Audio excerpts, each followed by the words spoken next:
ठीक है।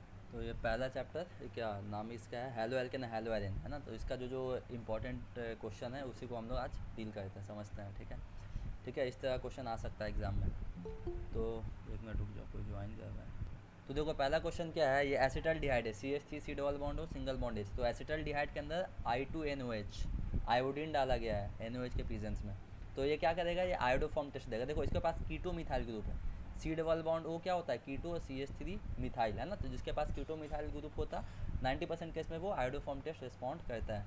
ठीक है। तो इसका क्या बन जाएगा बताओ, एसिटल डिहाइड से एसिटल डिहाइड के अंदर अगर I2NOH डालेंगे तो बना देगा CHI3। इसका नाम क्या होता है, आयोडोफॉर्म। कैसा होता है, ये होता है सॉलिड होता है, येलो कलर का होता है। समझ में आ रहा है क्या, CH3 सी डबल बॉन्ड और सिंगल बॉन्ड H। एसिटल डिहाइड के अंदर अगर हम लोग I2NOH डालेंगे तो CHI3, इसका नाम होता है आयोडोफॉर्म। तो ये आयोडोफॉर्म बना देगा। ठीक है, सुनते रहना जो जो इंपॉर्टेंट है। दूसरा क्वेश्चन है ये क्लोरोफॉर्म CHCl3। क्लोरोफॉर्म के अंदर अगर हम लोग निट्रिक एसिड डालेंगे HNO3 तो ये बना देगा नाइट्रो क्लोरोफॉर्म। क्या बना देगा, नाइट्रो क्लोरोफॉर्म। तो इसका स्ट्रक्चर कैसा होता है, हाँ जी देखो, ये हो गया तुम्हारा Cl, Cl Cl, और यहाँ पे आ जाएगा NO2। इसको हम लोग बोलते हैं नाइट्रो क्लोरोफॉर्म, या फिर कॉमनली इसको हम लोग बोलते हैं क्लोरोपिक्रीन, क्लोरोपिक्रीन याद रखना, या फिर नाइट्रो क्लोरोफॉर्म। तो क्लोरोफॉर्म के अंदर अगर हम नाइट्रिक एसिड डालेंगे तो बना देगा नाइट्रो क्लोरोफॉर्म, जिसको हम लोग बोलते हैं क्लोरोपिक्रीन। तीसरा क्वेश्चन क्या है, ये एसिटिक एसिड है, CH3 सी डबल बॉन्ड और single bond OH। Acetic acid के अंदर अगर हम लोग सिल्वर हाइड्रोक्साइड डालते हैं तो ये बना देगा सिल्वर एसिटेट, CH3। देखो यहाँ से वाटर बाहर, ठीक है, Ag आ जाएगा। तो क्या बन जाएगा, CH3 C double bond O single bond OAg। ठीक है, नाम हो गया इसका सिल्वर एसिटेट, सिल्वर एसिटेट। इसके अंदर अगर हम लोग डाल देंगे ब्रोमीन इन CCl4, है ना। तो याद होगा इसको, इसका नाम क्या है, इस रिएक्शन को हम लोग पढ़े थे, हंस डिगर रिएक्शन, Br2CCl4। इसको हम, ये क्या बन जाएगा, मिथाइल ब्रोमाइड CH3Br, है ना। अब चौथा क्वेश्चन क्या है, ध्यान से देखना। तो इस तरह क्वेश्चन आ सकता है एग्जाम में। चौथा क्वेश्चन क्या है, क्लोरोफॉर्म के अंदर निट्रिक एसिड डालेंगे और H2SO4 डालेंगे तो ये क्या करेगा, अपना दो प्रोडक्ट बनाएगा। एक बनाएगा ortho nitro chloroform, ortho nitro chloroform, sorry, और हाँ ortho nitro chlorobenzene, sorry chloroform नहीं, ऑर्थो नाइट्रो क्लोरोबेंजीन, और पैरा नाइट्रो क्लोरोबेंजीन। एक क्लोरीन यहाँ, एक आ जाएगा क्लोरीन पैरा पे। ये वाला क्वेश्चन आया हुआ भी है एग्जाम में एक बार। ठीक है, तो ऑर्थो पैरा करके इसका नाम दे देना, ऑर्थो ऑर्थो, एक मिनट, इसका ऑर्थो नाइट्रो क्लोरोबेंजीन, क्लोरोबेंजीन, इसका नाम हो जाएगा पैरा नाइट्रो क्लोरोबेंजीन, एकदम सेम। ठीक है। अच्छा, ये वाला क्वेश्चन भी इंपॉर्टेंट है, क्वेश्चन नंबर 5 देखना। क्या बोला है, क्लोरीन क्लोरोबेंजीन में हम लोग क्लोरो के साथ रिएक्शन करा रहे हैं in presence of concentrated sulphuric acid. तो ये बना देता है DDT, para para di chloro diphenyl tri chloro ethane. ये वाला क्वेश्चन भी आया हुआ है। क्लोरोफॉर्म में जब हम लोग क्लोरो के साथ रिएक्शन कराते हैं in presence of concentrated sulphuric acid तो क्या बनाता है ये, तो ये बनाता है DDT। ठीक है, कैसा स्ट्रक्चर कैसा होगा, ध्यान से देखना।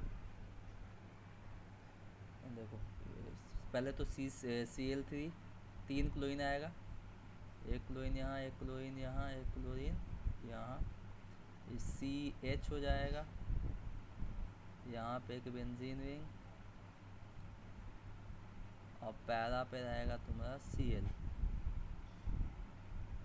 जैसे यहाँ पे भी ये बेंजीन रिंग, और पैरा पे रहेगा Cl। तो देखो पैरा पोजीशन पे 2 क्लोरीन है तो इसको लिखते हैं पैरा पैरा, 2 क्लोरीन है तो डाई क्लोरो, 2 फेनाइल ग्रुप है तो डाई फेनाइल, और यहाँ पे 3 क्लोरीन है तो ट्राई क्लोरो, और 2 कार्बन है मीथ ईथ इथेन। तो इसी को हम लोग बोलते हैं DDT, DDT। ठीक है, इसी का नाम है, बहुत इंपॉर्टेंट है, ये वाला आता है एग्जाम में। एक क्वेश्चन पूछा है, छठा क्वेश्चन, क्या होगा जब हम लोग जिंक कॉपर कपल डालेंगे alcoholic solution of ethyl iodide. Ethyl iodide के सॉल्यूशन में, इथाइल आयोडाइड के अंदर के अल्कोहलिक सॉल्यूशन के अंदर अगर हम लोग जिंक कॉपर कपल डालेंगे तो क्या होगा। तो ये इथाइल आयोडाइड CH3 CH2 आई, ये हो गया इथाइल आयोडाइड। इसका अल्कोहलिक सॉल्यूशन तो कोई भी अल्कोहल हो सकता है। यहाँ पे डालेंगे zinc copper couple in presence of कोई भी अल्कोहल। ठीक है, तो ये हमको 2 नेसेंट हाइड्रोजन देता है। ठीक है, तो एक हाइड्रोजन से हाइड्रोजन आयोडाइड बाहर हो जाएगा HI, और एक हाइड्रोजन यहाँ आ जाएगा तो बना देगा यहाँ पे ईथेन बना देगा ये। ठीक है, और डायरेक्ट क्वेश्चन पे चल रहे हैं तो ज़्यादा डिटेल में बात नहीं करेंगे। ठीक है, ये हो गया ईथेन। ये वाला क्वेश्चन आता है एग्जाम में, क्या होगा, जिंक कॉपर कपल डालेंगे alcoholic solution of ethyl iodide में तो ईथेन बना देगा। 7th क्वेश्चन क्या है, मीथ ईथ प्रोप, है ना। तो ये देखो मीथ ईथ तो 1 ब्रोमोप्रोपेन, है ना। इसके अंदर अल्कोहलिक इथानोलिक KOH, मतलब अल्कोहलिक KOH डालेंगे तो ये क्या किसका रिएक्शन है, डीहाइड्रो हैलोजनेशन का रिएक्शन है। तो ये क्या करेगा, यहाँ पे हमको एल्कीन बना करके दे देगा। तो यहाँ पे बन जाएगा तुम्हारा CH3CH डबल बॉन्ड CH2। और यहाँ पे अगर एक्वस किफ डाल देंगे तो सिर्फ KBr बाहर होगा, OH आ जाएगा। तो यहाँ पे होगा CH3CH2CH2OH। ये हो गया प्रोपीन, और ये हो गया मेरा प्रोपानॉल। अच्छा, ये है बेंजीन डाइजोनियम क्लोराइड, है ना। ये बेंजीन डाइजोनियम क्लोराइड के अंदर HbF4। ठीक है, और हीट करेंगे तो ये क्या बना देगा, फ्लोरोबेंजीन बना देगा, फ्लोरोबेंजीन। अच्छा, ये नाइट्रोजन कंटेनिंग में भी मिलेगा। अच्छा, 9th क्वेश्चन क्या बोला है, CH3CH2Br, हाँ, ब्रोमो इथेन।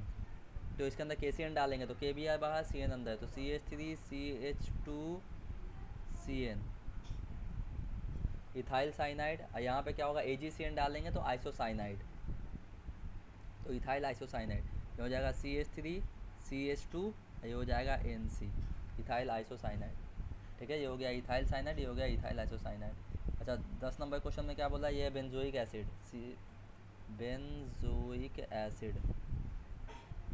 बेंजोइक एसिड के अंदर अगर AgOH डालेंगे इन प्रेजेंस ऑफ Br2CCl4 तो पहले तो बना देगा सिल्वर बेंजोएट, उसके बाद Br2CCl4 डालेंगे तो ब्रोमोबेंजीन बना देगा। तो मेन प्रोडक्ट जो आएगा ये आएगा ब्रोमोबेंजीन।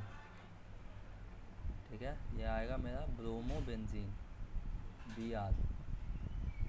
उसके बाद है क्या, क्लोरोफॉर्म है CH3Cl Na ईथर, इसके प्रेजेंस में अगर हीट करेंगे तो ये बना देगा मेरा टॉल्वीन CH3, इसको बोलते हैं टॉल्वीन।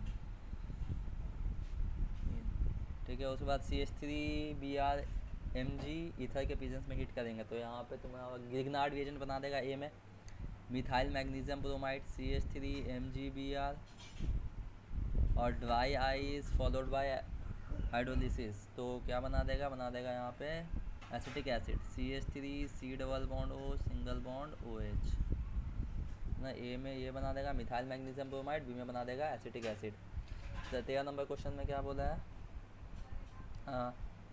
CH3C एसिटिक एसिड के अंदर डाल दिए हम लोग AgOH। ठीक है, फॉलोड बाय I2CCl4, तो ये हो गया मेरा बिन बॉम सिमोनी रिएक्शन। तो बना देगा ये CH3C double bond O single bond OCH3 methyl acetate बना देगा, मिथाइल एसीटेट। तो इस तरह क्वेश्चन आ सकता है एग्ज़ाम में। तो इसको सही से करना है, ये हेलो एल्केन हेलो एरियन से था, इस तरह क्वेश्चन आ सकता है। ऐसे यहाँ पे क्वेश्चन नंबर 14 अगर हम ऐड कर दें एक और जैसे ये वाला क्वेश्चन भी इम्पोर्टेंट है, ये है एनिलीन, ये है एनिलीन NH2। इस एनिलीन को रिएक्शन कराया गया है क्लोरोफॉर्म के साथ CH3Cl3 followed by alcoholic KOH। ये हो गया मेरा कार्बिल अमाइन रिएक्शन, ये वाला बहुत इंपॉर्टेंट आ सकता है। तो अगर हम लोग क्लोरोफॉर्म अल्कोहलिक KOH के साथ रिएक्शन कराएंगे तो ये बना देता है आइसोसाइनाइड, फेनाइल आइसोसाइनाइड। यहाँ पे आ जाएगा NC, फेनाइल आइसोसाइनाइड, इंपॉर्टेंट है ये वाला, काबिल अमाइन रिएक्शन आता है एग्जाम में, आइसोसाइनाइड। ठीक है, उसी तरह से इस तरह से भी क्वेश्चन आ सकता है। क्वेश्चन नंबर 15 जैसे हो गया, CH3NH2 मिथाइल अमाइड, इसके अंदर डाल दिया गया, इसके अंदर डाल दिया गया ये compound chloroform CHCl3 followed by alcoholic QH, ये आया हुआ नहीं है, हो सकता है इस बार एग्ज़ाम में दे देगा। तो ये बना देगा methyl isocyanide, CH3NC, methyl isocyanide, cyanide, इस तरह का क्वेश्चन आ सकता है। क्लोरोफॉर्म को डार्क कलर बोतल में क्यों रखते हैं, तो इसको लिखना होगा कि सनलाइट के प्रेजेंस में क्लोरोफॉर्म एटमॉस्फेरिक ऑक्सीजन के साथ रिएक्शन करता है और फॉस्जन बना देता है ना। तो फॉस्जन बहुत पॉइजनस होता है, ठीक है। तो अगर फॉस्जन को बनने से रोकना है तो क्लोरोफॉर्म को हम लोग क्या करना होता है, डार्क कलर बोतल में रखना होता है। लेकिन जब हम उसको क्लोरोफॉर्म को अगर यूज़ करना होगा तो हम लोग उसको अल्कोहल के साथ, इथेनॉल के साथ मिक्स कर देते हैं, तो फॉस्जन हट जाता है, फिर हम लोग उसको यूज़ कर सकते हैं। कम से कम हम लोग को लगभग 1 से 2% इथेनॉल मतलब अल्कोहल के साथ मिलाना पड़ता है क्लोरोफॉर्म को, जब यूज़ करना होगा तब।